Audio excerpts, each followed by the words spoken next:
Ethan Cole drove the butt of his rifle through the padlock until it snapped, sealed shut from the outside. Stars above.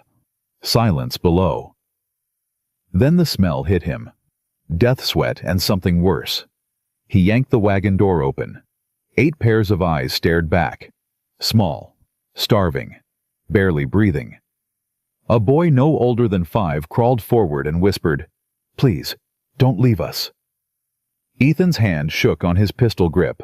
Somewhere behind those sand dunes, the men who'd locked them in were already riding back. And this time, they weren't getting past him. If you believe one lonely cowboy can change 8 small lives in a single night, please tap subscribe and follow this story all the way to the end. And in the comments, tell me the name of the city you're watching from. I want to see how far this story travels tonight. Now let's begin. Ethan Cole dropped to one knee at the wagon's open door. "Hello?" He kept his voice low. "Anybody alive in there?" No answer. The lantern shook in his hand. "I ain't gonna hurt nobody. Say something. Anything." The oldest girl pushed herself up on her elbows. Her lips were cracked white. Her hair was matted against her forehead. "Don't," she whispered. "Don't close it again. Please." "I ain't closing nothing. Nobody is closing this door. You hear me?" She blinked at him. 3 days. 3 days. Maybe 4. The little one stopped counting. Ethan set his rifle down slow where they could see he was setting it down. "What's your name, miss?" "Lily." "Lily, you in charge of these children?" "I'm the oldest." "How old's the oldest?" 12. He rubbed a hand hard across his jaw. He'd been a lawman. He'd been a soldier. He'd seen what men did in the canyons down by the border. He'd never in 20 years of riding this country opened a wagon at midnight and found 8 children stacked like feed sacks. "Lily, I need you to listen real careful. My name is Ethan Cole. I got water in my saddlebag. I got jerky in my bedroll. I got a bit of cornbread wrapped in cloth. I am fixing to bring every bit of it over here. I ain't gonna hurt a soul. You understand me?" She didn't answer right away. A boy beside her, wiry, dark-eyed, not a day over 11, sat up fast. "Why should we believe you? Reckon you got no reason to son." "I ain't your son."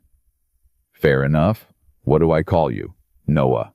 "Noah, I'll tell you the same thing I told Lily. I got water, you got thirst. That's the whole of the conversation. You can believe me or not, but either way, I'm pouring some in a cup and setting it down where you can reach." Ethan walked to his horse. His hands were steady on the canteen strap. His chest was not. He'd spent the evening tracking a missing freight wagon for a rancher down in Mesilla who'd paid him $10 cash. The rancher had said there might be stolen cattle inside. Ethan had expected beef, or guns, or whiskey. Not this. He came back with the canteen, a tin cup, and a strip of dried beef. Littlest first, always littlest first. A tiny boy, couldn't have been 5, crawled past the others. He took the cup in both hands like it was made of church silver. "What's your name, partner?" "Oliver." "Oliver, drink slow. Little sips. You drink it fast, you'll bring it right back up." Oliver drank. A tear ran down his cheek and mixed with the water. He drank a little more. When he was done, he held out the cup without a word. "Good man, you did good." Ethan refilled it, passed it to a little girl whose arm was wrapped in a filthy rag. "What happened to your arm, miss?" She wouldn't look at him. "She don't talk much," Lily said. "Her arm got broke when they threw her in?" "Threw her in?" "Yes, sir." "Who threw her in?" Lily glanced at Noah. Noah glanced at the floor. "Mr. Lily said, "If I tell you who done this, are you going to leave?" "No, ma'am." "You don't even know yet." "Don't need to know. I ain't leaving." Lily's eyes filled. She turned her face so the others wouldn't see. "Her name's Sophie," she said. "She's 6. "Sophie, you drink slow all right. I got more." One by one they came forward. Lily handled the introductions like she was presenting them at Sunday school. "That's Mason. He's 10. He don't talk less it matters." Mason nodded once and took his cup. "Caleb's 9. He gets cold easy. We've been sharing a blanket. Caleb was thin as a fence rail. His lips moved around the cup like he couldn't quite remember how to drink. Easy now, Caleb. You're all right. You're gonna be all right. Daisy's 8. A girl with dirt on her chin and fire in her eyes reached out and grabbed the cup before Ethan had it all the way extended. I can pour my own, she said. I believe you can, miss. Don't call me miss. Yes, ma'am. Don't call me that neither. What should I call you? Daisy. All right, Daisy. Lily almost smiled. Almost. Emma's 7. Lily touched the shoulder of the girl next to her. She don't talk no more. Not since the man hit her. Emma looked up at Ethan. Big brown eyes. A tear track through the dust on her face. Hello, Emma. She didn't answer, but she didn't look away either. Noah's 11. You met him. I did. And me. Lily? 12. 12, Ethan said. You done a whole lot more than 12 years worth, ain't you? Lily didn't answer that. Ethan sat down on the wagon's edge. Not inside, he didn't want to crowd them, but close enough they could see his face in the lantern light. I'm going to ask you some questions now. You don't have to answer, but I need to understand what happened here, 'cause whatever happened ain't over yet. You hear me? 8 small bodies went still. Who locked you in here? Noah answered. The Reverend. The Reverend. Reverend Silas Crow. That's a name I ain't heard before. He come to the orphanage in Dodge. Noah's voice was flat, like he was reading from a page he'd already read too many times. Said he had families out west. Said we was all gonna get new mamas and new papas. He had papers and everything. Papers? Signed by a judge. Ethan's jaw tightened. How many of you left Dodge, Noah? 14. 14. There was another wagon, Noah said. We could hear 'em sometimes, through the boards. Then one night, we couldn't no more. Where are they now? Noah shrugged. Lily looked at the floor. We don't know, she said. We ain't heard 'em in 6 days. Ethan pressed his thumb hard against his brow. He was putting pieces together he did not want to put together. Lily. This Reverend. How many men he ride with? 4 that I seen. Maybe more. They armed key, pistols, a shotgun. One of 'em had a rifle like yours. Where are they now? They ride out every couple days, get more supplies, then they come back. When did they leave last? Yesterday morning. Ethan did the math in his head. Yesterday morning. Wagons sealed tight. Children are dying inside. Which meant the Reverend didn't plan on all 8 of them living through the wait. Which meant the ones the Reverend had sold he'd already sold. These 8. These were the ones he hadn't found a buyer for yet, or the ones he'd never planned to find a buyer for. Ethan stood up. Where are you going? Noah said sharp. Nowhere. I'm thinking. Think sitting down. Ethan almost laughed. He sat back down. All right, Noah, thinking sitting down. What are you thinking about? I'm thinking we got 40 miles of hardpan between here and Mesilla Springs. I got 1 horse. I got 8 children. I got a Reverend who's fixing to ride back any day and find his wagon broke open. So what are we going to do? Daisy said. Miss Daisy, we are going to Mesilla Springs. How? I ain't sure yet. That ain't a plan. No, ma'am, that's a destination. Plans come after destinations. Lily was watching him close. Real close. Like she was memorizing his face in case she had to describe him to somebody later. Mr. Cole. Ethan. Ethan, why are you helping us? The question stopped him cold. He'd been asked it before. By a widow up in Silver City, whose husband he'd buried with his own hands. By a mescalero boy he'd pulled out of a cistern one summer. By his own mother once when he was 10 years old and dragging a stray dog home through a thunderstorm. He never had a good answer for it. Because you asked me to, he said finally. Oliver tugged at his coat sleeve.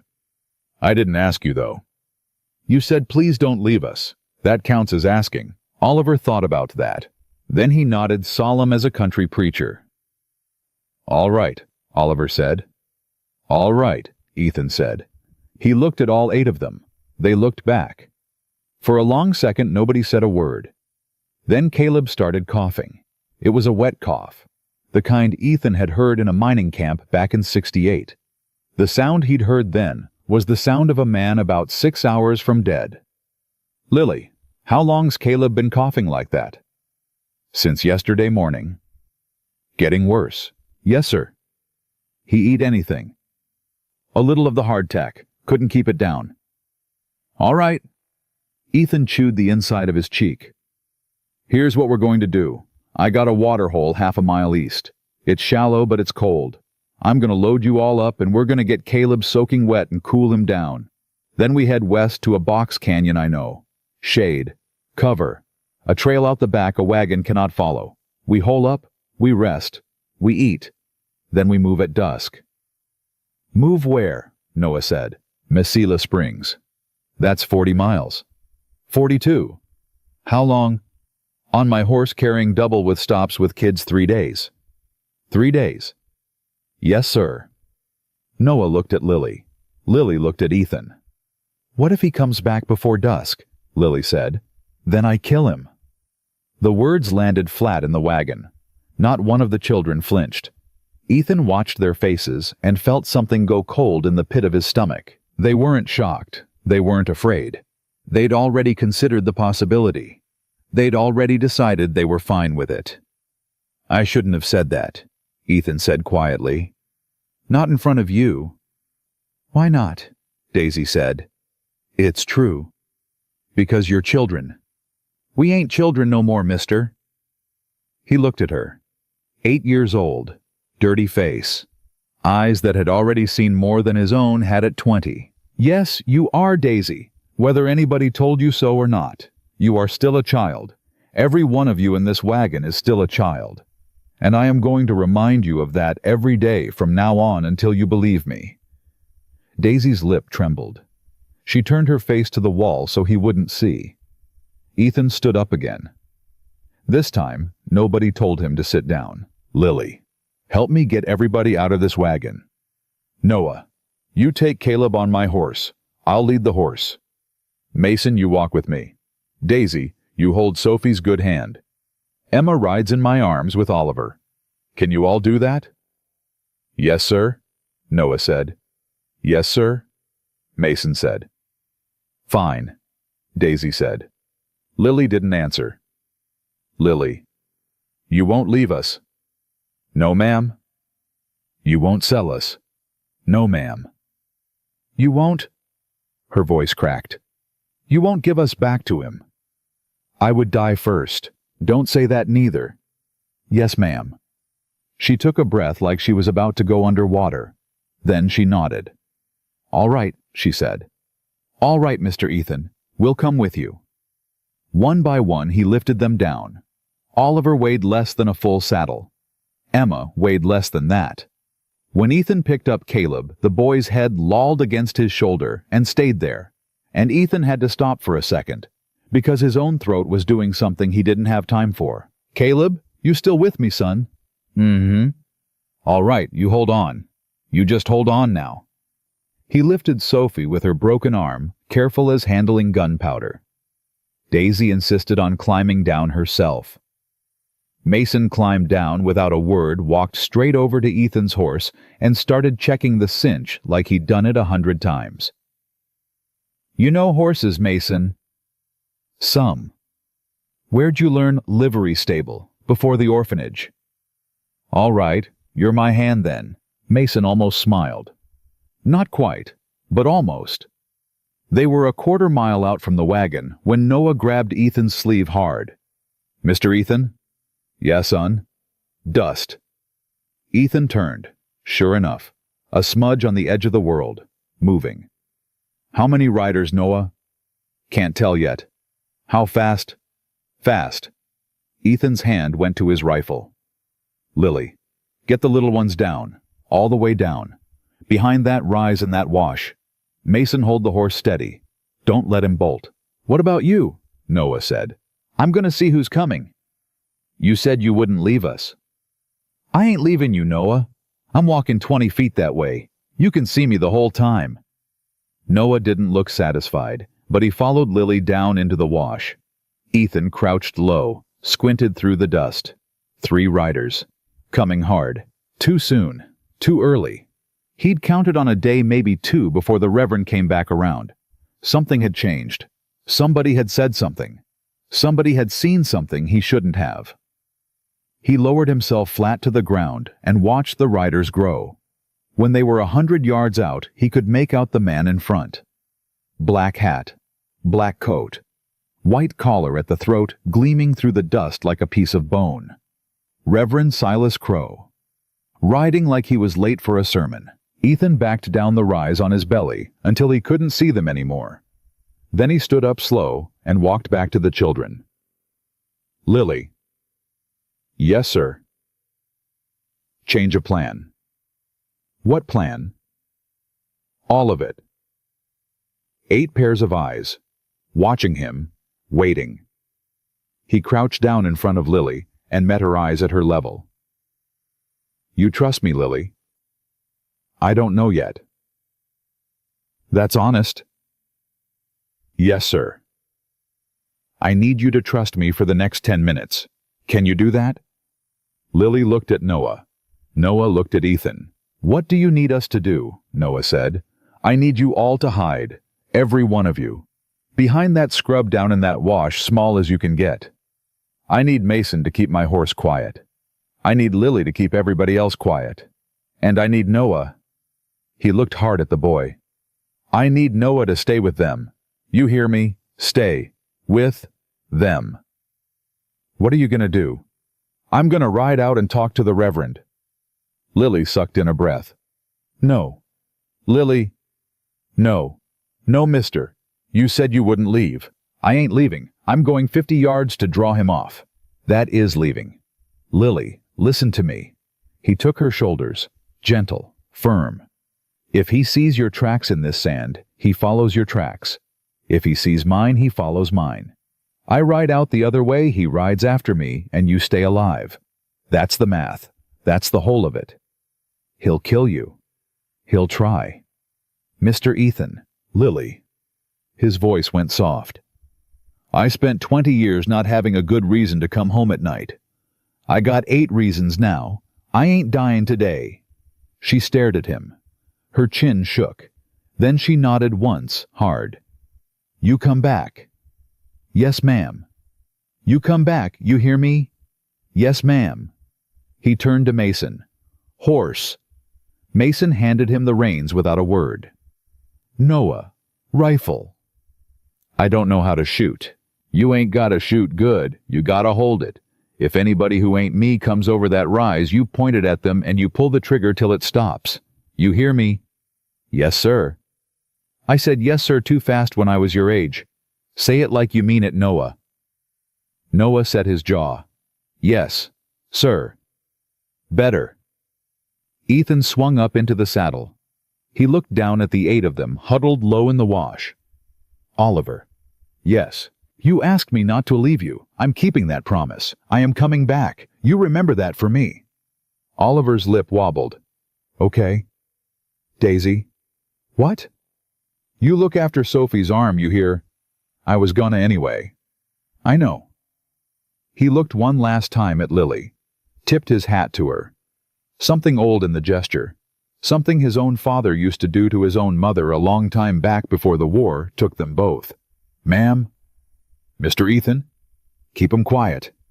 Yes, sir. He turned the horse, kicked him forward, rode out at an angle that would take him across the Reverend's line of sight and pull the man's eyes east away from 8 children lying flat in a dry wash. Behind him, Lily gathered the little ones under her arms like a hen gathering chicks, and Noah raised a rifle he didn't know how to fire, and Mason stood silent with his hand on a horse that wasn't there anymore. And Emma, who hadn't spoken in months, reached out in the dark and found Oliver's hand and squeezed it.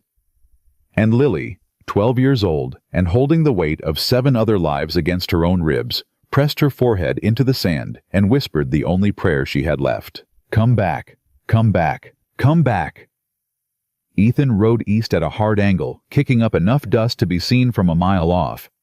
He wanted to be seen. He needed to be seen. Behind him, the three riders changed course.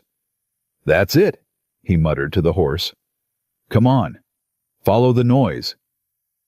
He pulled up hard on a ridge 200 yards out and let his silhouette sit black against the moon for a full 5 seconds.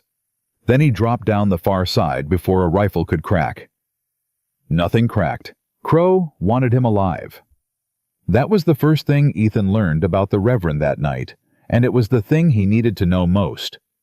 "Mr." The voice came up from his left. Close, too close. Ethan reined in and brought the rifle up in one motion. A man sat his horse 40 feet down the slope, hands already up, empty. "Easy, friend. Easy now." "Who are you?" "Name's Wheeler. I ride with the Reverend. Used to. I'm fixing to not." "Keep your hands where I can see 'em, Wheeler. They ain't moving." "What do you want?" "The Reverend sent me around the back. Said flank the rider, pin him in the wash. I'm telling you so you know I ain't flanking you. I'm telling you because I got a daughter back in Abilene, and I want to see her again, and I cannot do that with what I seen in that wagon on my conscience." Ethan didn't lower the rifle. "Talk faster." "They's another wagon, mister." "I heard." "No, you ain't heard. You heard there was one. I'm telling you there's 3. Ethan's breath stopped. 3.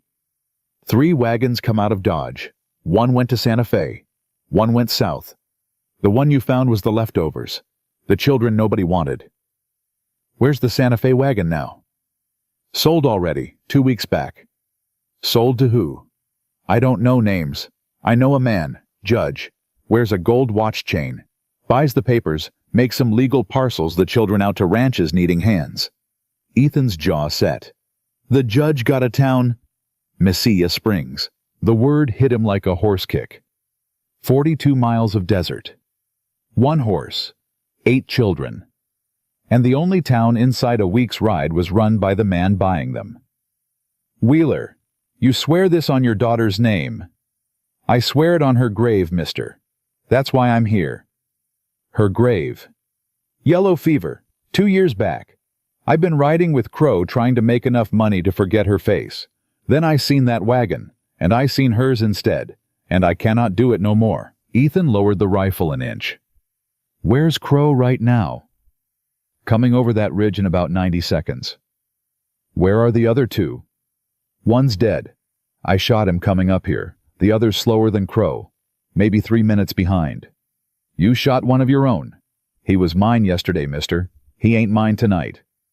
Ethan studied Wheeler's face. The man wasn't lying. A man who'd shot a partner in the back 3 minutes ago wore it in his eyes, and Wheeler wore it. "All right, Wheeler, you want to make it right, you make it right. Ride south. Draw Crow off my trail. Tell him you saw me heading for the border. Give me till dawn. He'll shoot me when he finds out I lied."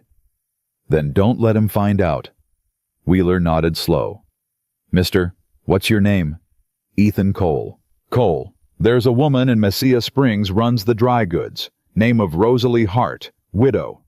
Her late husband was a federal marshal. She ain't friendly with the Judge. She might be friendly with 8 children."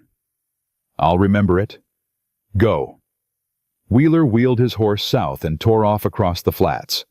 30 seconds later, a black silhouette crested the ridge behind him, saw the dust, and took off after it. Ethan waited until the Reverend was a mile south before he turned his horse back toward the wash. He heard them before he saw them. Not crying. Crying would have carried. It was quieter than that. It was the sound of Lily humming something low under her breath to keep 7 smaller bodies from shaking themselves apart. "Lily, it's me." She came up out of the wash with the rifle in her hands before Noah could. "Put it down, ma'am. I'm back." "You said 10 minutes." "I know. That was longer than 10 minutes." "Yes, ma'am. I'm sorry." She stood there holding the rifle half as tall as she was, and her whole body was shaking, and she did not lower it. "Lily, don't you do that again." "I won't." "You swear it." "I swear it." She lowered the rifle. Then she sat down in the sand, like her legs had forgotten how to hold her. Oliver came up out of the wash at a dead run and wrapped both arms around Ethan's knee. "You came back. I said I would. People don't do as they say." "This one does." Noah climbed out last sullen, checking Ethan's face like he was looking for the lie in it. "Who was out there?" "Man named Wheeler. He's on our side now." "Why?" "Had his own reasons." "You trust him?" "I trust that he shot one of Crow's men to prove it." Noah absorbed that without blinking. "What about Crow?" "Riding south. After Wheeler. We got till dawn." "Then what?"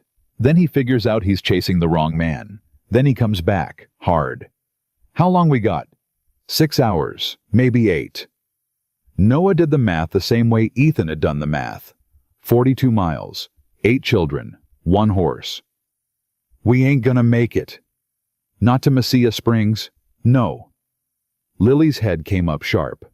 "Mr. Ethan, listen to me, all of you. Listen close. Mesilla Springs ain't safe. The man who's been buying you is the judge there. Walking into that town is walking back into the wagon." Sophie made a small sound. Daisy's arm went around her shoulders. "So where do we go?"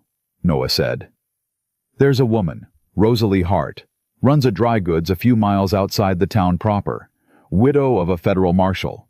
Wheeler says she's no friend of the judge." "We're trusting Wheeler now," Noah said. "We're trusting that I got no better plan." "That ain't an answer." "No, sir, it ain't." Noah looked at Lily. Lily looked at Ethan. "All right," she said. "Rosalie Hart." Rosalie Hart. They moved before the moon dropped. Ethan put Caleb up on the horse first because Caleb couldn't walk. Sophie up behind him because of the arm. Oliver in front, because Oliver was the smallest, and Oliver would not let go of the saddle horn. The other 5 walked with Ethan on foot, and the horse walked slow, and the stars came out thick and cold over their heads, and nobody spoke for the first mile, except to ask for water that had to be rationed.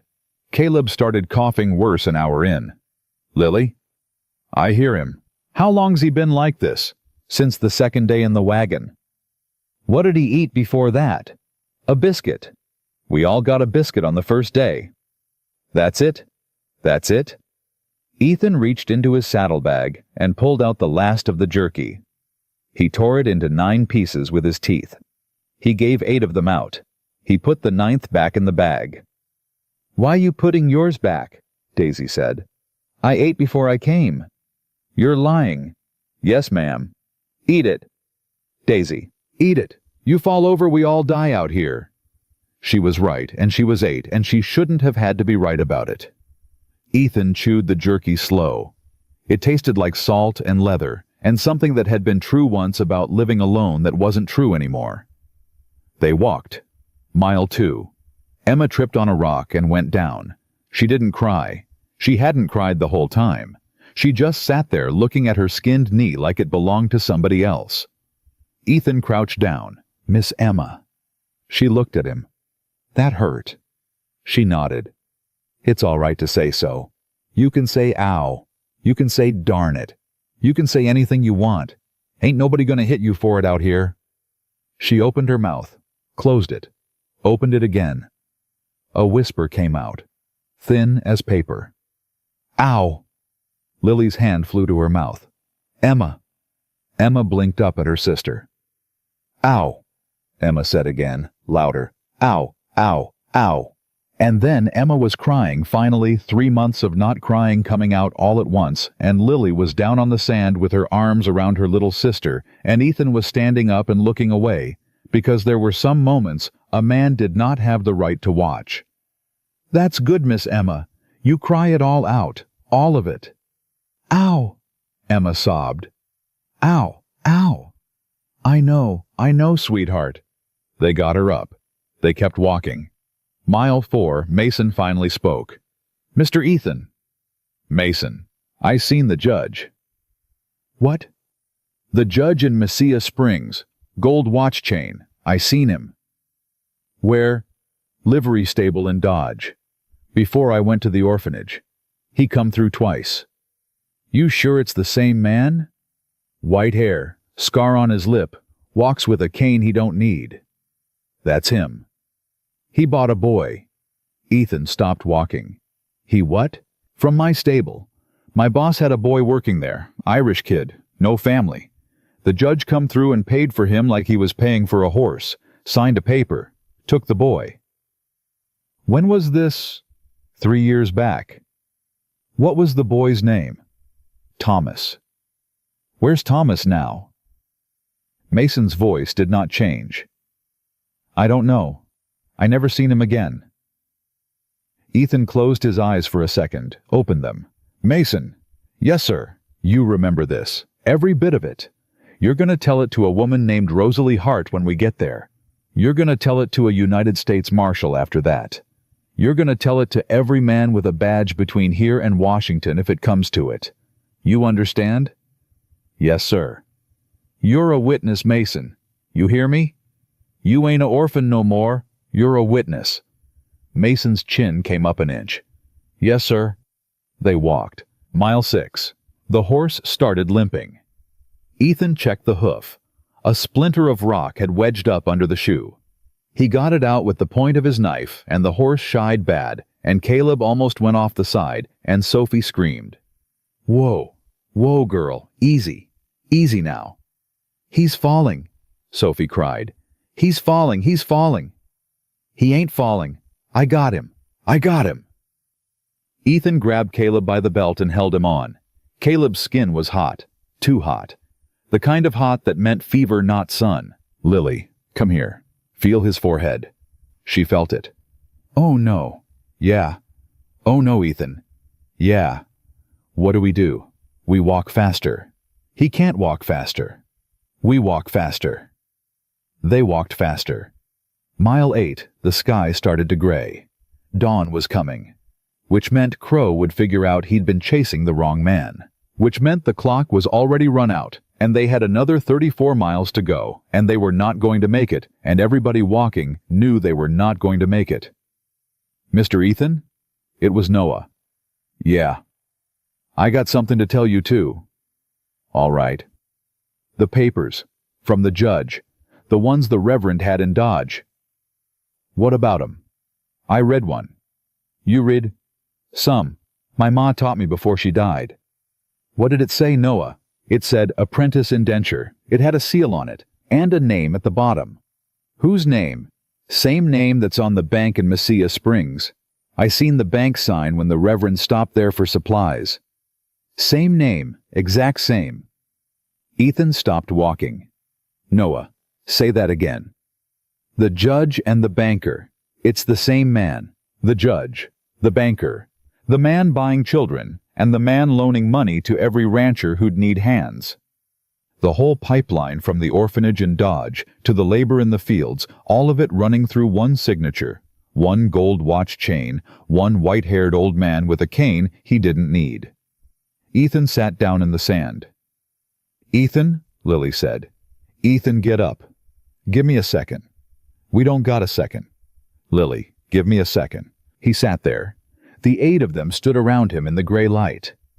8 faces looking down at a man who had told them he could save them, and who had just understood finally what he had actually promised. Mr. Ethan? It was Oliver. He tugged at Ethan's coat. You said you weren't leaving. I ain't Oliver. Then why are you sitting? Ethan looked up at the smallest of them. 5 years old. Hollow-cheeked. Still holding the reins of a horse he couldn't reach the stirrups of. Because I was scared a partner. For just 1 minute. I was scared. Don't be. Why not? Oliver thought about it. Because there's 9 of us. And 1 of him. Ethan let out a breath that was half a laugh and half something else. 9 of us. Yes, sir? And 1 of him. Yes, sir. Ethan stood up. He put his hand on Oliver's head. Light. The way you'd touch something that might break. The way you'd touch something precious. All right, 9 of us. 1 of him. Let's move. They moved. The sun came up behind them in a band of red. The horse limped.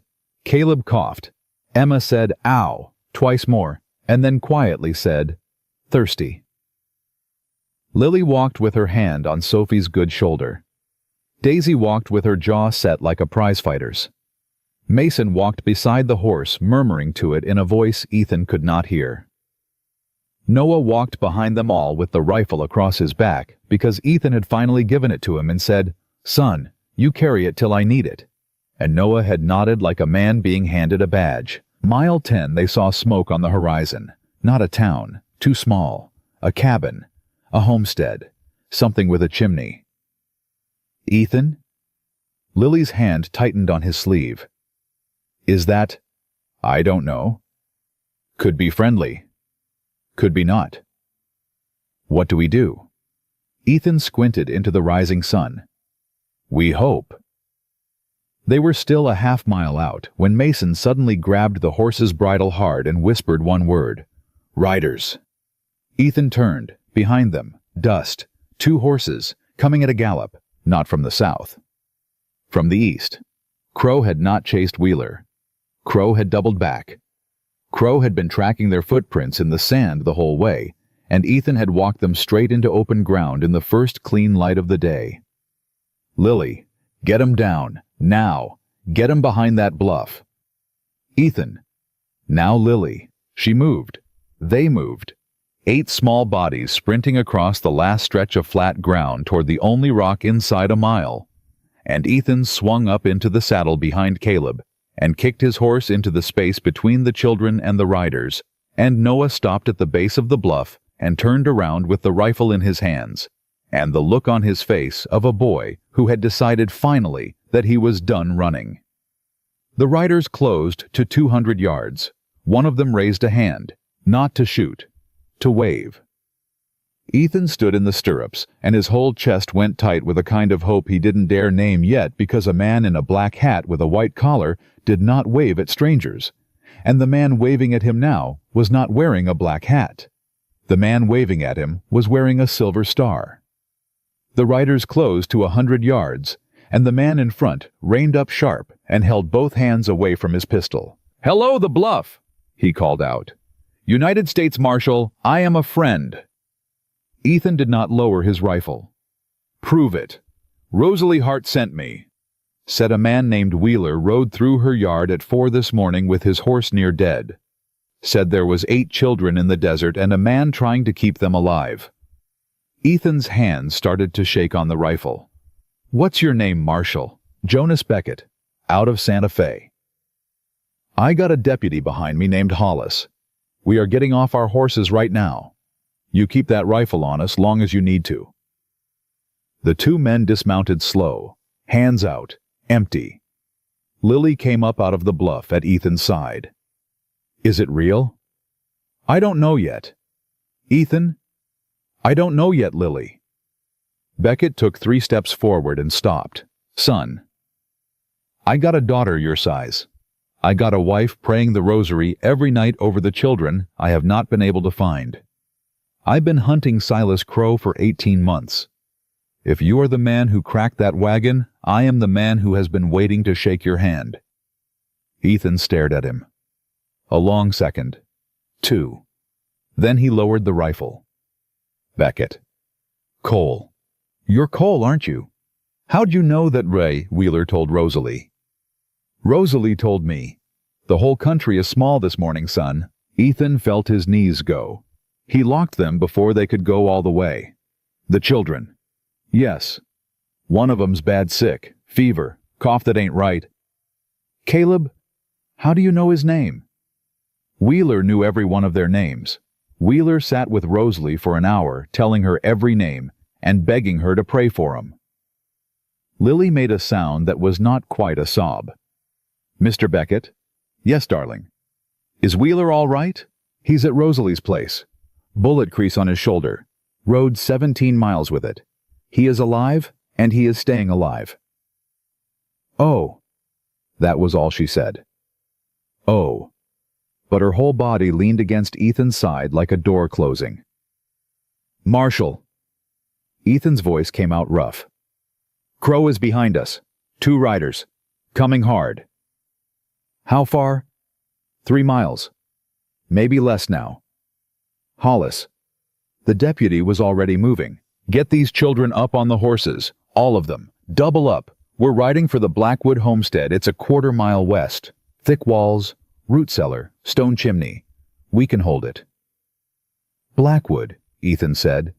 "That the smoke we saw. That's it. They friendly." Old man Blackwood was a Union captain. His wife buries every stranger who dies within a day's ride of her door. They are friendly. "All right." "Cole." "Yeah." "Are you hit?" "No." "You look like a man who's been hit." "Ain't been, just been walking a long time." Beckett clapped a hand on his shoulder. Firm, steady. "Son, you are done walking. You get on this horse. You ride beside me. You let us take it from here." Ethan opened his mouth to argue. He looked at Caleb slumped against the saddle horn. He closed his mouth. "All right, Marshal." They covered the quarter-mile in 4 minutes. A white-haired woman was already standing in the yard with a shotgun across her arms and a kettle of water boiling by the door because somebody had ridden ahead to tell her because the country was small that morning. "Bring 'em in. Bring 'em in quick. The sick one first. Lay him on the table. Ellie, get the cold cloths. Get the laudanum. Get my husband's old surgical kit down from the loft." "Ma'am." "Don't ma'am me son, move." Ethan moved. He carried Caleb across the threshold and laid him on an oak table that had probably held Christmas dinners and birthday cakes and maybe a body or two over the years of the Blackwood marriage, and the old woman took one look at the boy's face and said one word. "Pneumonia." "Can you—" "Hush now. I can or I cannot. Either way, talking about it don't help." Ethan stepped back. His hands were empty. He did not know what to do with them. Lily took one. "Stay with him, Mr. Ethan." "Lily, stay with Caleb. I'll take the others to the cellar. Mrs. Blackwood said cellar." "I should—" "Stay." He stayed. He sat down by the table, and he did not let go of Caleb's hand. Outside, Beckett was already giving orders. Hollis got up on the roof with a rifle. Old Blackwood, 70 years old, if he was a day loaded a shotgun with hands that did not shake. The woman's name turned out to be Ada. Ada Blackwood. She pressed a cold cloth to Caleb's forehead and talked to the boy like he could hear her. "You listen to me, Caleb. You listen to Ada. You have come too far to die on my table. I will not allow it. Do you understand me? I did not live through the winter of '59 to watch you lose to a cough. You breathe. You breathe for me." Caleb breathed. Rough, shallow, but he breathed. "Good boy. That's a good boy." Ethan's throat closed. "Ma'am." "Hush." "Ma'am," is he. "Hush, son, hush, and hold his hand." The first shot cracked outside 14 minutes later. Ethan was on his feet before the second one. "Lily." "Cellar," she yelled back from somewhere under the floor. "We're in the cellar, all of us." "Stay there." "Yes, sir." Ethan grabbed his rifle from the table. Ada did not look up from Caleb. "Go, son." "I got him. Go." "Yes, ma'am." He went out the front door, low and fast, and slid in beside Beckett, behind the stone well in the yard. "How many, Marshal?" "Oh, 4. I was told 2. He picked up more overnight." "Apparently so." "Any of 'em the judge?" Beckett's head snapped around. "What did you say?"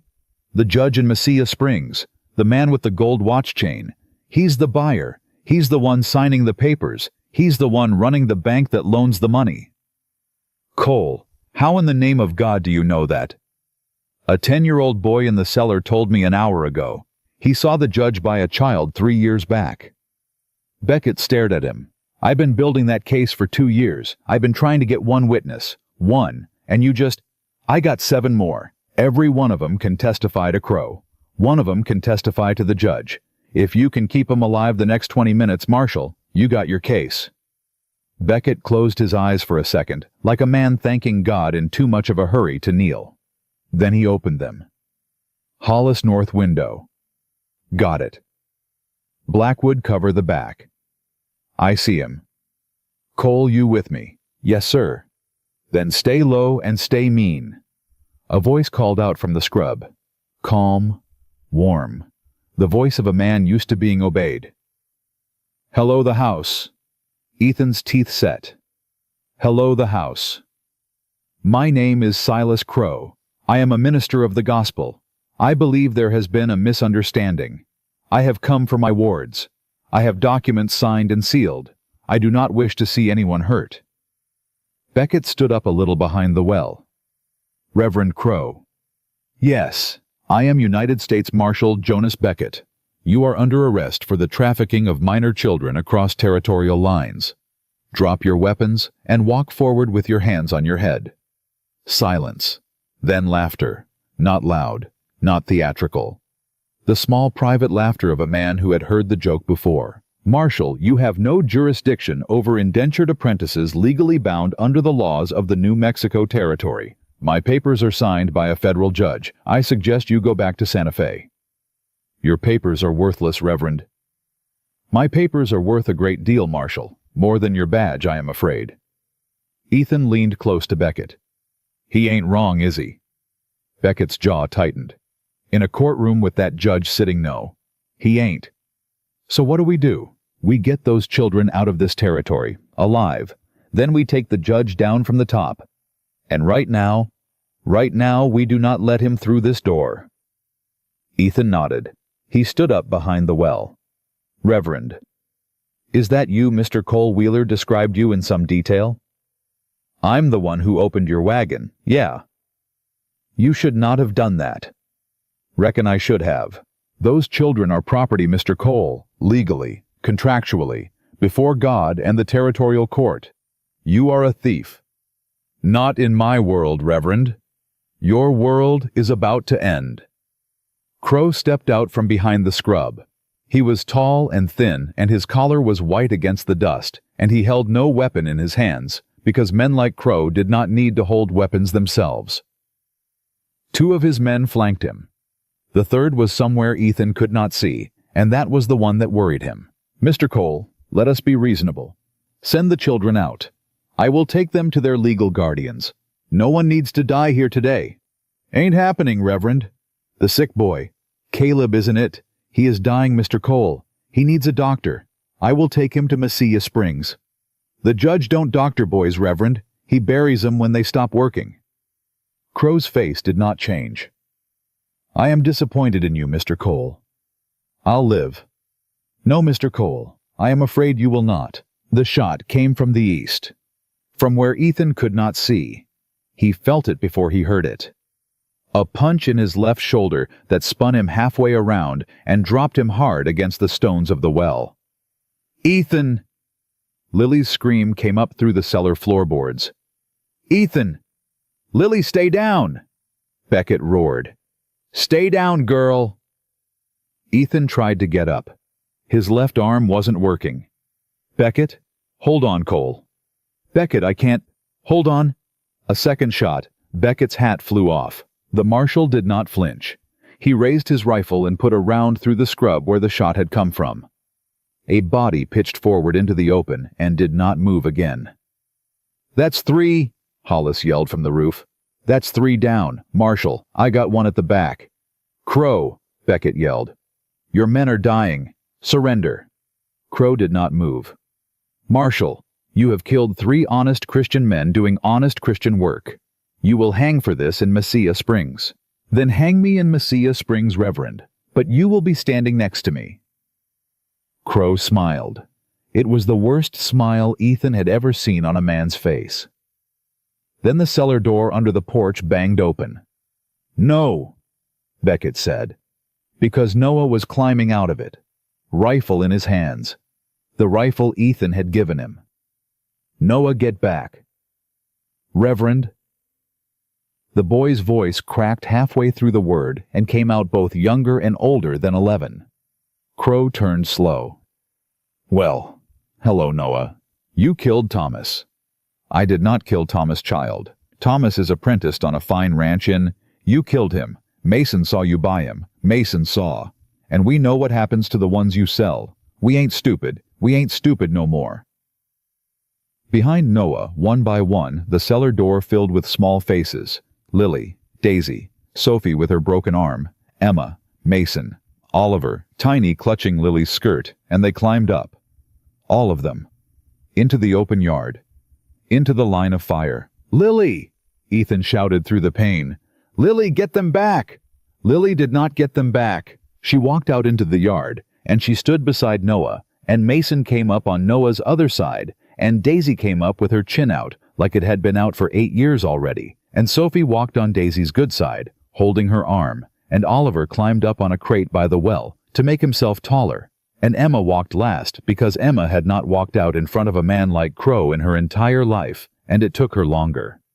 Emma walked out anyway, and Emma opened her mouth. "We are not cargo." Her voice was small, but it carried. Crow's smile finally broke. "Little girl. We are not cargo. We are not property. We are not yours." Emma. My name is Emma Rose Callahan. My mother was Mary Callahan. She died of the fever in Dodge in the spring of '76. She told me before she died that I was her angel. Not yours, not his, hers. And I am going to tell that to a judge who ain't you. 8 children in the yard. 1 man bleeding by the well. 1 marshal standing up straight behind them, and an old captain on the porch, and a woman in the doorway with a shotgun and a deputy on the roof. Silas Crow looked at the line of small bodies between him and the door he could not enter, and for 1 second, 1 small honest second, his face was the face of a man who had finally run out of scripture. Then he reached under his black coat. "Crow!" Beckett roared. Crow's hand came up with the pistol. The 4th man, the one Ethan had not been able to see, rose from the scrub on the west side with a rifle leveled straight at Noah. 2 shots cracked at once. Not from Crow. Not from the 4th man. From behind both of them. Crow staggered, looked down at his chest, looked up again. The 4th man dropped his rifle and fell forward onto his knees and then onto his face. And Wheeler rode out of the scrub on a borrowed horse with a bloody bandage on his shoulder and a smoking rifle across his saddle and tears running down a face that had not cried in 20 years. "For my daughter," Wheeler said. Crow dropped to his knees. "Wheeler. For my daughter Silas." Crow fell forward. He did not get up. Silence. Then Oliver, 5 years old, stepped down off the crate and walked across the yard. Small boots in the dust, past the body of a reverend who had sealed him in a wagon to die, straight to Ethan at the well. Ethan was bleeding and shaking and holding his shoulder. Oliver climbed up into his lap. "Mr. Ethan?" "Yeah, partner. I told you." "Told me what?" "9 of us. 1 of him." Ethan pressed his face into the top of the little boy's head, and he did not speak for a long moment because he could not. Behind them, Ada Blackwood came out onto the porch with a fresh cloth in her hands and tears on her face, and she said loud enough for every living soul in that yard to hear, "The boy is breathing steady. Caleb is going to live." Lily dropped to her knees in the dust, and 8 children, who had not cried together in a sealed wagon, cried now in the open under an open sky with a sun that had finally fully come up over them.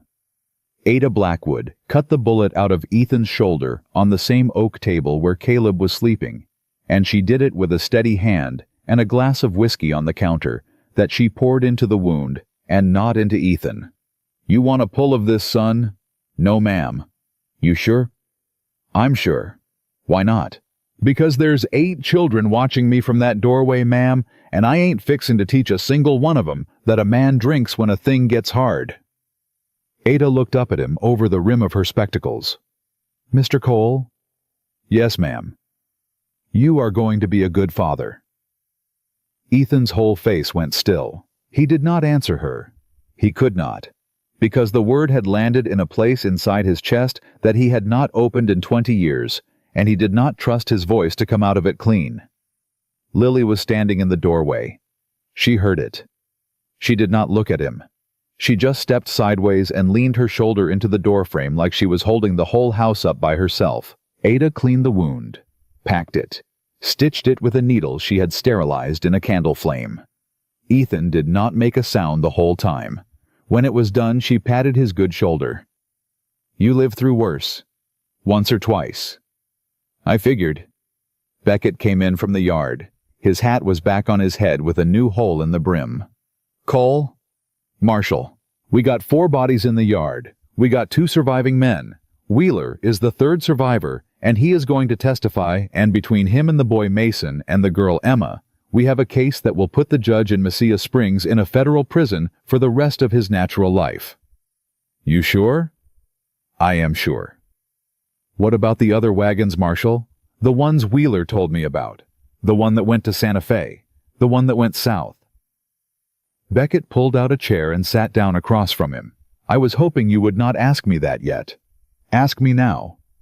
The Santa Fe wagon. We recovered it 11 days ago. There were 4 children, 3 living, 1 not.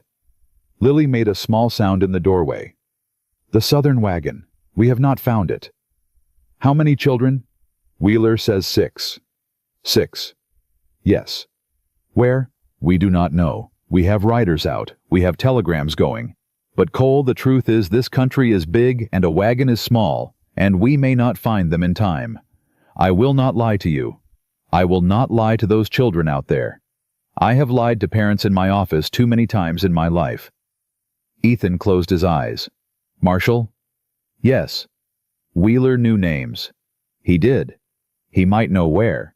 He might. He did not tell Rosalie. He was not in a condition. He is in a condition now. He is sitting up and eating broth. Then I want to ride to Rosalie's and talk to Wheeler. Cole, you have a hole in your shoulder. I have a hole in my shoulder that is stitched Marshall. I have 6 children somewhere in this territory who have holes in their bellies that are not.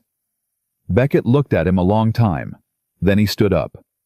I will ride with you. Lily stepped forward from the doorway. I'm going too. Lily. I am going, Mr. Ethan. Lily, it is 14 miles to Rosalie's. You have walked 40 already. Noah stays here with the little ones. Mason stays with Noah. Ada keeps Caleb. I am going, because if Wheeler remembers a name of a child in that wagon, I want to be the first one in the territory to hear it. I want to say that name out loud. I want somebody saying her name while she is still alive to hear it said. Ethan looked at her. 12 years old. Sunken eyes. Her hands on her hips like a grown woman's hands. All right, Lily. All right. All right, you're going. Beckett did not argue. They rode out an hour later, Ethan on Blackwood's spare horse, Beckett on his own. Lily riding double behind the marshal, because she was the lightest, and because Beckett, it turned out, had 3 daughters of his own, and knew how to keep a 12-year-old steady in a saddle. Rosalie Hart met them in her yard, with a rifle and a kettle, the way every good woman in that country seemed to. Marshal? Rosalie. This is Cole. Rosalie looked Ethan up and down. A small, square, iron-gray woman in her 50s, with the bearing of somebody who had buried a husband and outlived his killers. Cole. Ma'am? You need a sling for that arm. Yes, ma'am. Come inside. Wheeler is awake. Wheeler was sitting up in a bed by the fire with a bandage across his shoulder and a tin cup of coffee in his good hand. He looked at Ethan when Ethan came through the door, and he did not try to stand up. Cole. Wheeler. You got shot. Yeah. He dead. He's dead. Wheeler closed his eyes. He did not smile. He did not cry. He just closed his eyes and said so soft Ethan almost did not hear it. Thank you, God. Then he opened them again. What do you need from me? The South Wagon Wheeler. Who is on it? Cole. Who Wheeler? Cole, I ain't gonna remember every name. Remember what you can. Wheeler set the coffee down. Driver was a man named Beaumont. Fat. Missing 2 fingers on his left hand. He was headed for a ranch outside of El Paso. Man who owns the ranch is a German. Name of Koenig. Koenig buys boys to run his cattle. He has been buying them from Crow for 6 years. Beckett wrote fast in a small book. Keep going. 6 children on that wagon. 4 boys, 2 girls. Lily stepped closer to the bed. Their name's Mr. Wheeler. Wheeler looked up at her. I'm sorry, darling, I don't know all of them. Any of them. The oldest boy was called Henry. He was 13. He tried to fight me once when I brought the water. Good kid. The youngest was a girl maybe 4 years old. They called her Pip. I don't know her real name. She had a rag doll. Lily's hand went to her mouth. Pip. You know her? She was in our orphanage, in Dodge. She slept in the bed next to mine for 6 months. Her real name was Penelope. She had brown hair. She liked to sing. Lily's voice broke. She sang a song about a little bird, every night, before she went to sleep. That's her. That's her. Lily turned away. She pressed both hands against her face and she stood there with her back to all of them, shaking, not making a sound. Ethan took a step toward her. She held up a hand. He stopped. Mr. Ethan? Yeah. When? When what? When are we going to get her? Lily. When? Ethan looked at Beckett. Beckett looked at his book. El Paso is 180 miles coal. I know. Koenig is a wealthy man. I know. This is not going to be a simple thing. It is going to be a thing, Marshal. Simple or not.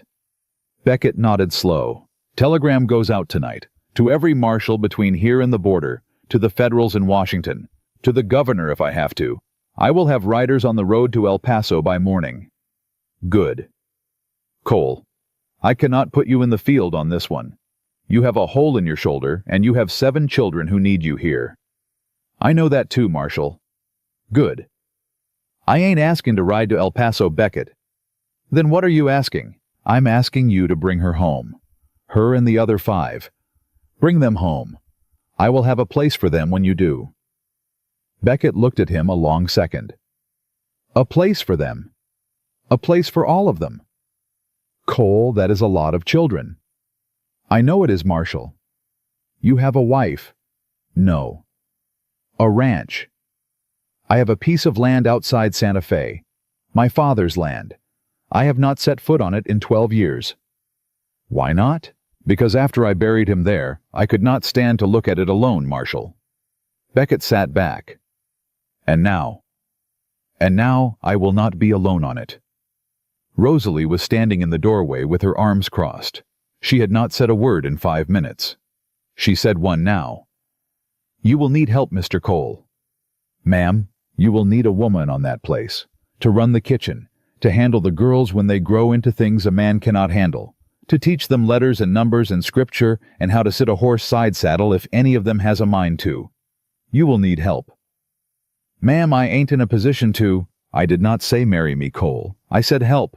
I buried a husband 10 years ago. I have run this store by myself since. I have 3 rooms above it full of dust. I am asking you if there is a place in Santa Fe for a widow who is tired of selling sugar and would like before she dies to sit at a table with 8 children in it. Ethan's throat worked. Ma'am, yes, there is a place. Good. Yes, ma'am, good. Lily turned around from the wall. Her face was wet, but her chin was up. Mrs. Hart? Yes, darling. Do you cook? I do, Lily. Do you cook biscuits? I cook the best biscuits west of the Pecos, and I will fight any woman who says different. Lily almost smiled. Oliver likes biscuits. Then Oliver will have biscuits. Lily walked across the room. She stood in front of Rosalie Hart. She looked up at her. Mrs. Hart. Yes, darling. Thank you. Rosalie Hart bent down, and she wrapped her arms around Lily, and Lily, who had held the weight of 7 children for 3 days in a sealed wagon, finally let somebody hold her, and she cried into a stranger's shoulder for the first time since her mother died of fever in a charity ward in Dodge. Beckett looked at the floor. Ethan looked at the ceiling. Wheeler, who had brought 8 children to die in the desert, and then ridden 17 miles bleeding to bring them back, looked at his own 2 hands and did not look up for a long time. They rode back to the Blackwood homestead at dusk. Noah met them at the gate. Caleb. Caleb, what son? Caleb woke up.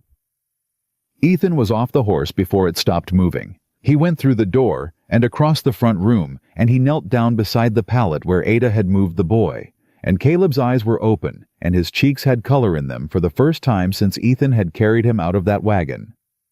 Hey, partner. Mr. Ethan? How you feeling, Caleb? Tired. You ate? Ada made broth. I had some. Good. Mr. Ethan. Yeah. Am I gonna live? Ethan's eyes filled. Yes, Caleb. You sure? Ada Blackwood said so. Ada Blackwood has not been wrong about a single thing since I met her this morning, and she said so. Okay. Okay. Okay, Mr. Ethan. Caleb closed his eyes. He went back to sleep. Ethan sat on the floor beside the pallet, and he stayed there for an hour, and nobody came to ask him to move. When he finally came back to the main room, all 8 of them were sitting in a circle on the floor in front of the fire. Ada was reading to them from a Bible. Job. Ethan stopped in the doorway and listened. Yet he shall be brought to the grave and shall remain in the tomb. The clods of the valley shall be sweet unto him, and every man shall draw after him, as there are innumerable before him. Ada looked up. Mr. Cole. Ma'am. Sit with us. Yes, ma'am. He sat. Oliver climbed into his lap without asking. Ethan put his good arm around the boy and did not say a word about it. Mr. Cole? Yes, ma'am. I have been talking to these children while you were gone. Yes, ma'am. They have asked me a question I cannot answer. I told them I would wait for you to come home, and I would ask it of you. Ask me, ma'am. Lily spoke. Mr. Ethan. Yeah. Where are we going? Every pair of eyes came up to him. 8 of them. He looked at each one of them in turn. Lily, Noah, Mason, Daisy, Sophie, Emma, Caleb in the other room, Oliver in his lap. My father had a piece of land outside Santa Fe. A ranch, Mason said. A small one, 40 acres. There's a house, needs work. There's a barn, needs more work. There's a creek that runs year-round, and there is a stand of cottonwoods down by the creek, and there is a hill behind the house where my father is buried, and there has not been a fire in the stove in that house in 12 years. Why not? Oliver asked. Because I could not go home without him, partner. Oh, but I reckon I can now. Lily sat up a little straighter. With us. With you, all of you. Mrs. Hart is coming too. She is going to run the kitchen. She is going to teach the girls to read if they cannot already read, and she is going to cook biscuits for Oliver on Sunday mornings. Every Sunday, Oliver said. Every Sunday. Mr. Ethan? Yeah, Oliver. Is it a real home? Oliver. Is it a real home like people have? Ethan looked down at the top of the boy's head. 5 years old. Hair still dirty from a sealed wagon. Small hands in a fist against Ethan's chest. It is going to be, partner. We are going to make it one. Promise. I promise. On what? On my father's name, Samuel Cole. That is what I promise on. Is that enough for you, Oliver? Oliver thought about it. Yes, Mr. Ethan. All right. Mr. Ethan? Yeah. Can I call you something else? Every child in the circle went still. Ethan's heart did a thing in his chest he did not have a word for. Something like what, Oliver? Something like Papa. The fire popped in the hearth. Ada Blackwood set the Bible down in her lap. Noah looked at the floor. Lily looked at the ceiling. Daisy made a small, fierce sound that was not quite a sob. Emma reached out and put her hand on Oliver's arm. Ethan Cole, 41 years old, a man who had not spoken his own father's name out loud in 12 years, looked down at the smallest boy he had ever held and heard himself answer in a voice that was not entirely his own. Yes, Oliver, you can call me that. Papa? Yes. Papa? Yes, son. Oliver laid his head down against Ethan's chest, and in the yard outside, a marshal with dust on his boots and telegrams burning in his saddlebag swung up into his saddle and turned his horse south toward El Paso, toward 6 more children he had not yet met, whose names he was already carrying, and the last light of the day caught the star on his coat and set it burning like something a long way off that was still finally coming closer. The telegram came back on a Tuesday, 3 weeks after the night at the Blackwood homestead. 3 weeks of Ethan healing on the porch with Oliver asleep in his lap more afternoons than not. 3 weeks of Lily helping Ada shell peas in the kitchen and learning for the first time in her life that a grown woman could raise her voice in a house without anyone getting hit. 3 weeks of Mason in the barn with the horses and Noah with the rifle across his lap, and Daisy following Rosalie Hart around the dry goods like a small, angry shadow. 3 weeks of Emma, who once could not speak, narrating the entire world at the top of her lungs to anyone who would listen. 3 weeks of waiting. The telegram came in the afternoon on a Tuesday, and Beckett wrote it out to Blackwoods himself. Ethan met him in the yard. "Marshal. Cole. Tell me. All 6 alive." Ethan put his good hand on the hitching post to keep himself upright. 6. Henry. Pip. A boy named Amos. A girl named Ruth. 2 brothers, Silas and Samuel, aged 7 and 5, hiding in the straw under the wagon floor when we came up on the ranch. Koenig is in irons. The judge in Mesilla Springs is in irons. We have 19 sworn statements, and the federal attorney is moving on both of them next month. Ethan closed his eyes. Where are they now? Santa Fe. In the care of a woman named Sister Agnes, who I trust with my life. They are fed. They are bathed. Pip still has her rag doll. When can 2 days, Cole? I will have them at your place in 2 days. Ethan's throat closed up. Beckett. Yes. Thank you. Do not thank me yet. Why not? Because a man with 14 children is a man past thanking anybody for anything. Beckett almost smiled when he said it. Almost. But his eyes were wet too, and he looked away fast so Ethan would not see it. Ethan turned and walked up onto the porch and opened the front door of the Blackwood house and said one word. Lily.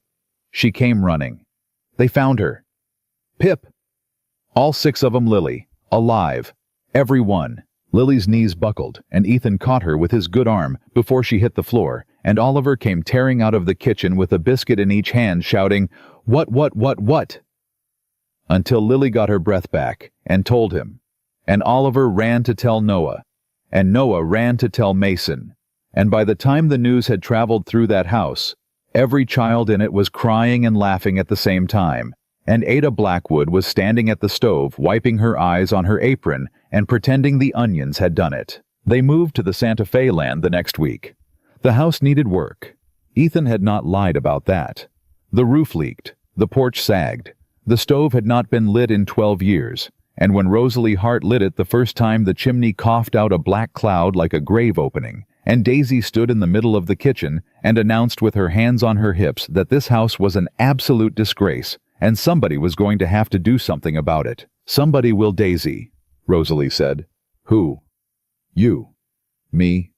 You and me and Lily, and every soul with 2 hands in this house. Get a broom, child. Daisy got a broom. They built it back together. All of them. Ethan, with his one good arm, teaching Mason how to set a fence post. Noah on the roof with Blackwood, who had ridden down from his homestead to help for a week, and ended up staying for 2 months. Rosalie in the kitchen, turning out bread and biscuits and stews that filled the whole valley, with a smell the Cottonwoods had not known in over a decade.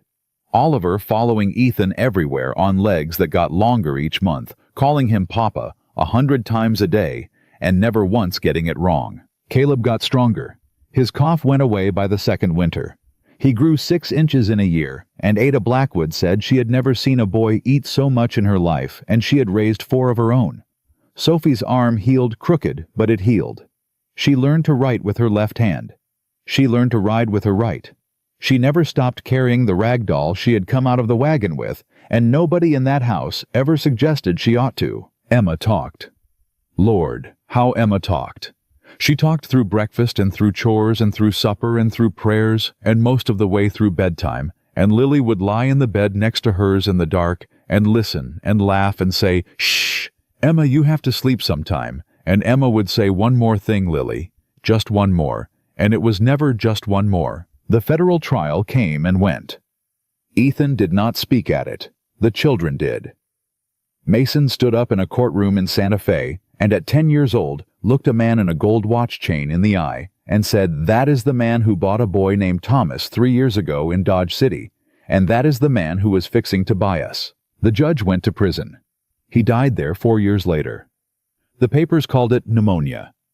Nobody at the ranch outside Santa Fe called it anything, because the name of that man was not spoken in that house ever again. And Rosalie Hart enforced that rule with a wooden spoon, and a look that would have cowed a rattlesnake. Wheeler came to visit the first spring. He stayed 2 weeks.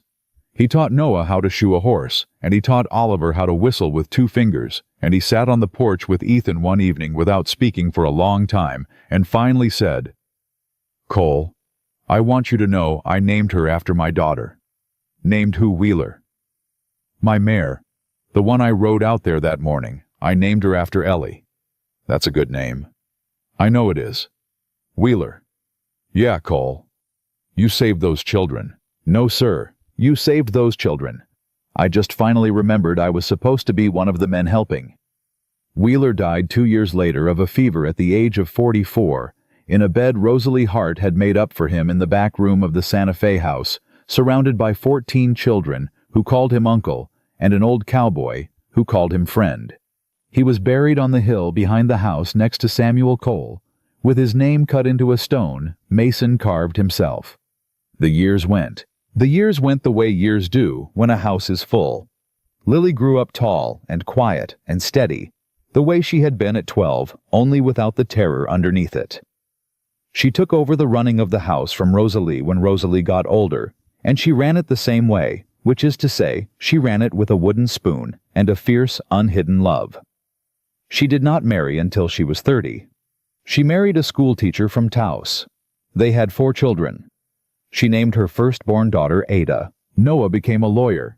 He went to school in St. Louis on money. Beckett helped him find, and Rosalie helped him save, and he came back to the territory and opened an office in Santa Fe that took only one kind of case children. Children the system had failed. Children who had been bought or sold or beaten or disappeared. He won most of them. He never charged a family a dime. When he died at 61 of a heart attack at his desk, the newspaper in Santa Fe ran his obituary on the front page, and it said at the end that he is survived by 7 brothers and sisters and 1 father and approximately 600 children whose names were kept out of the papers to protect them. Mason stayed on the ranch. He took it over when Ethan got too old to ride. He expanded the herd. He built a second barn. He married a Mescalero woman named Dove, who could break a horse faster than any man in the county, and they had 3 sons, and every one of those sons grew up knowing the story of the sealed wagon and what their father had done at the age of 10 in a courtroom in Santa Fe. Daisy joined the suffrage movement. Of course she did. She marched in Denver and in Chicago, and once in 1912 on the steps of the Capitol in Washington. She wrote letters to 3 presidents. She got one answer. She framed it. It hung in the kitchen of the Santa Fe ranch for the rest of her life. Sophie opened a school. A small one at first for girls in Santa Fe who could not afford the convent school. It grew. By the time she was 40, it had 50 pupils and a second teacher and a building with a real roof, and by the time she was 60, there was a plaque on the wall that said, Sophie Cole Academy, and she made her brothers take it down every time a photographer came because she said the plaque embarrassed her. It never came down for long. Emma became a doctor. Emma, who could not speak for months after what happened in the wagon, took the train east at the age of 19 and enrolled in one of the first medical colleges in America that would admit a woman. She graduated in 1893. She came back to the territory and set up a practice in a small adobe building in Santa Fe, and she treated any child who came to her door whether the family could pay or not, and when she died at 78, she had delivered over 2,000 babies, and she was still talking, still telling the nurse in her last hospital room stories about a hill of cottonwoods and a biscuit on a Sunday morning. Caleb, who had almost died of pneumonia on an oak table in a stranger's kitchen, became a preacher. A real one. The other kind. The kind who meant it. He served a small congregation in a small town for 40 years. He buried the mothers and married the daughters and baptized the grandchildren, and his sermons were short, and his prayers were shorter, and he never in all his years in the pulpit raised his voice. When people asked him why he had gone into the ministry, knowing what he knew, Knowing what a man in a black coat had once done to him in a sealed wagon, Caleb would always give the same answer, because somebody had to take the collar back. And Oliver. Oliver, who had been 5 years old, who had whispered, "Please don't leave us," who had climbed into a wounded man's lap in a dusty yard, and said 9 of us, and 1 of him. Oliver stayed on the ranch with Ethan the longest. He was there when Ethan taught him to ride. He was there when Ethan taught him to read. He was there the night Ethan married Rosalie Hart, 6 years after the Blackwood homestead, in a small ceremony under the cottonwoods, with 8 children standing around them in their Sunday best. And he was the one who carried the ring, because Ethan said there was nobody else in the world he would trust with it. Oliver became a carpenter. He built furniture so fine it got shipped east on the railroad. He made every piece of furniture in every one of his brothers' and sisters' houses, and he would not take payment for any of it. And when his siblings argued with him about it, he would smile and say, "You already paid," and they would stop arguing because he was right. Ethan grew old on that ranch. His hair went white. His shoulder ached every winter where the bullet had gone through. He walked slower. He talked less. But he sat on the porch every evening with Rosalie in the chair next to his, and the grandchildren came out of the house and ran through the yard in the last of the light, and he watched them with a face that had learned finally how to rest. He lived to be 84. He died in the bed he had shared with Rosalie for 31 years on a morning in April, with Oliver holding one of his hands and Lily holding the other, and every one of his children in the room or in the hall outside it. He did not speak at the end. He had said what he needed to say. The last words he spoke the night before, when Oliver had asked him if he was afraid, were these: "No, son. I'm going home." "Papa." "Yeah. You are home." Ethan smiled. "Yeah. I reckon I am." They buried him on the hill behind the house next to Samuel Cole, and next to Wheeler, and next to Rosalie, who had gone 2 winters before him. Mason carved the stone. It said his name. It said his dates. And underneath in letters Mason had cut deeper than the rest, it said what Oliver had asked him to put there. He came back. 150 years from that day, the ranch outside Santa Fe is still standing. The original house is a museum now. School children come through it on Tuesdays. There is a plaque in the front room that tells the story in its briefest form of a lonely cowboy and a sealed wagon and 8 children in the desert, and of what one man chose to do on one night in New Mexico in the summer of 1879. The plaque does not tell the whole story. No plaque could. But on the wall of the front room, there is a photograph, faded now, of 8 children and a man with one arm in a sling, standing in the yard of an unfinished house, squinting into a new sun. The man is not smiling. The children are not smiling. They look, all 9 of them, like people who have just crossed something that almost killed them. They are standing very close together. They are not letting go. Ethan Cole did not save the world. He saved 8 lives. And from those 8 lives came a lawyer who saved 600 more, and a doctor who delivered 2,000 babies, and a teacher who lifted up a generation of girls, and a preacher who gave the collar back, and a carpenter whose work outlived him, and a rancher whose sons still ride that land, and a fierce small woman who marched on Washington, and a gentle tall one who held a whole house up with her 2 steady hands. From 8 lives came a family. From that family came a town. From that town came a country that was in one small corner of it a little better than the one Ethan had been born into. And it all began because a man who had ridden alone for 20 years broke open a padlock in the desert at midnight and heard a small voice say, "Please," and did not leave. Sometimes saving others is the only way to save yourself. Ethan Cole knew it. He lived it. He passed it on. And the 8 children who called him Papa passed it on after him to every life they touched, in every year they lived, until the telling of it became a story worth telling still. This is that story. It is true. It is true. It is true. It is true. It is true. It is true.